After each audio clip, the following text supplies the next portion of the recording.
আজি 29 অক্টোবৰ 2025 বিল্ডাৰখন ভাৰতৰ কাৰণে আমি কুটিঘাট এল স্কুল তৰফৰ পৰা ডেমনষ্ট্ৰেশ্যনৰ কাৰণে লৈছো প্লান্টেশন ফৰ হাৰ্বেল মেডিচিন। ইয়াৰ কাৰণে আমি বাছি লৈছো নিম গছ, তুলসী গছ। এই নিম গছ আৰু তুলসী গছ ইয়াৰ পৰা আমি বিভিন্ন প্ৰাকৃতিক মেডিচিন তৈয়াৰ কৰিব পাৰোঁ।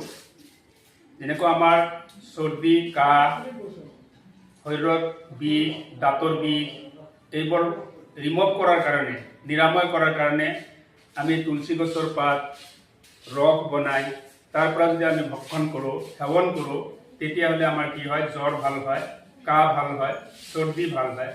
নিম গছৰ পাতৰ পৰা ৰস বনাই এইটো যদি আমি সঘনাই ব্যৱহাৰ কৰোঁ, তেতিয়াহ'লে আমাৰ কি হয়, জ্বৰ, কাহ এইবোৰ ভাল হয়। লগতে আমাৰ দাঁতৰ মাৰি, দাঁতো ভাল থাকে। আৰু বিভিন্ন প্ৰাকৃতিক গছ আছে, সেইবোৰ আমি ঘৰতে ৰুব পাৰোঁ। সেইবোৰ ৰুই পেলাই আমি কি কৰিব পাৰোঁ, যে প্ৰাকৃতিকভাৱে বিভিন্ন মেডিচিন, ঔষধ তৈয়াৰ কৰি আমি আমাৰ ঘৰতেই সেইবোৰ ৰোগ নিৰাময় কৰিব পাৰোঁ।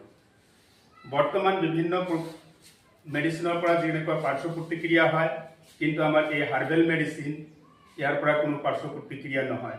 গতিকে আমি সকলোৱে কি কৰা উচিত, নিজৰ ঘৰতে বিভিন্ন ধৰণৰ বনৌষধি গছ ৰোপণ কৰি তাৰ পৰা প্ৰাকৃতিক ঔষধ প্ৰস্তুত কৰি আমি সেৱন কৰা উচিত। ধন্যবাদ।